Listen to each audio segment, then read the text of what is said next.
Good day and welcome back to another DBZ Dokkan battle video. In this video we're going to be taking a look at the unprecedented elite team, Captain Ginyu, Ginyu Force.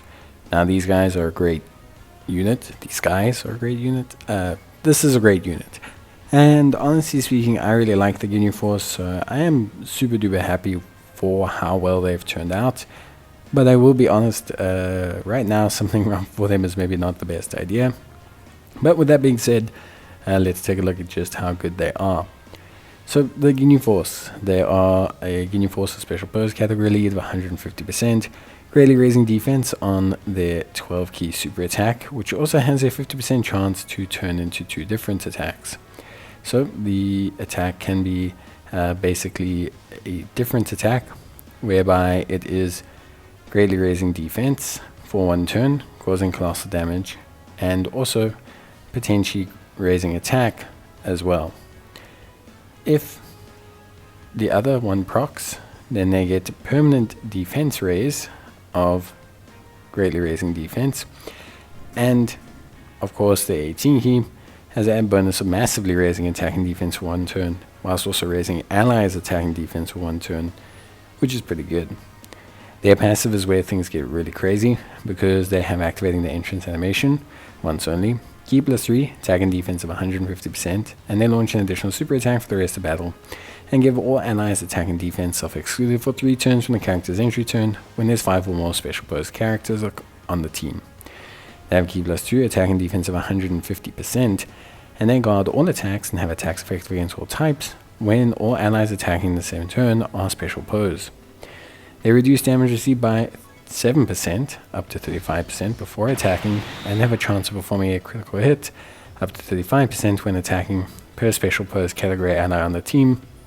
They give all special pose category allies 25% attack and defense for 2 turns with an INT or rainbow key sphere, and they get an additional attack and defense of 50% within the same turn with a type key sphere obtained, INT excluded. So basically the best role for these guys is to get a type key sphere whilst also obtaining a key sphere of a rainbow. This will trigger their full passive. Their active skill can be activated when all allies are Ginyu Force category characters starting from the 3rd turn, or when all allies are special pose category characters starting from the 5th turn. This gives them attack and defense of 25% in battle, and gives all allies 15% additional attack and defense in battle. Gentleman, Respect, Ginyu Force, Loyalty, Signature Pose, Fierce Battle, Legendary Power are their link sets, and they have Dragon Ball Seekers, Ginyu Force, Joint Forces, Planet Namek, Saga, Space Traveling Warriors, Special Pose, and Terrifying Conquerors as their categories.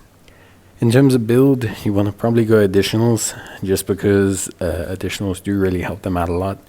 Allows them to have additional opportunities to raise their defense, attack, and just cause damage. Plus they have crit kind of baked into their system. If you want to give them a bit of evasion, I do understand. However, I don't really holistically recommend it. Just overall doesn't feel like the right way to go about it. So yeah, that is pretty much it. Honestly, these guys are really good. The big thing for them is limitation of team. Right now, Signature Pose is missing a couple crucial elements that it needs to being a fully functional team, and one of those is Topo, which is a lead that's only going to come out after the 9th anniversary on the global side of things. So Ginyu Force are kind of a little bit ahead of their time. Now they don't need, fortunately for them, the entire team to be Ginyu Force for them to be good. I think that's something that's obviously very important. They do want Ginyu Force members on the team. I think that's definitely something that is important, but they don't need the whole team to. So you can use the best of the Ginyu Force units. You can use units like the Strength Recruitment Gildo. You can use units like the INT Jason Berta, and you can definitely use those units to kind of do the best that you can. And I think that's really where the team kind of functions really nicely, like as a concept. I think beyond that, you do have to also consider the fact that they boost the rest of their team quite substantially. They give the rest of the team 15% permanent attack and defense.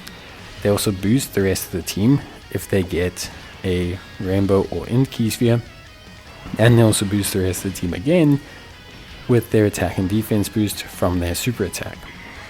So you end up in a situation where you are honestly sitting really, really nicely as a unit. You are looking incredibly solid, and I think that's something that's very, very important for them as units. I think they are in a situation where they provide so much utility to the team and they function so nicely as a set of units that a lot of players tend to find them to function really quite well.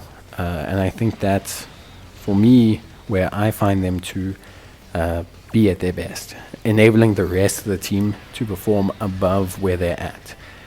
Even just looking at the way they elevate some of the summonable Ginyu Force units, almost brings them into being super relevant again. Raccoon and Gildo, for example, with all that additional support, really looking quite good.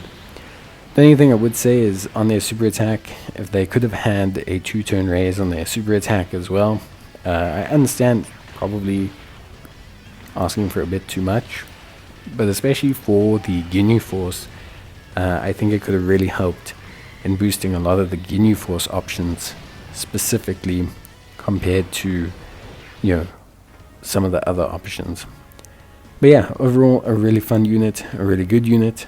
Strong links with Gentleman, Respect, Ginyu Force, Loyalty, Signature Pose, Fierce Battle, and Legendary Power. Super duper Ginyu orientated. They link up great with AGL Ginyu. That's really all they need to link up really well with. And they link up pretty well with Jason Berta and Raccoon and Gildo. They also trigger the full passive for those two. So all in all, they're a good unit.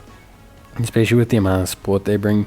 Between Gentleman, which has defensive boosts, Loyalty, which has reduction boosts in terms of damage, I think they look really, really, really quite solid.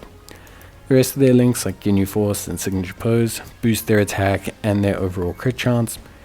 And like I said, I think best build is additional, with maybe a bit of evasion, but mainly additional, and focusing on some defensive equips. Really honestly quite boosting them. These guys, for me, are a great unit. That's just suffering from the fact that Signature Pose is not complete right now, global.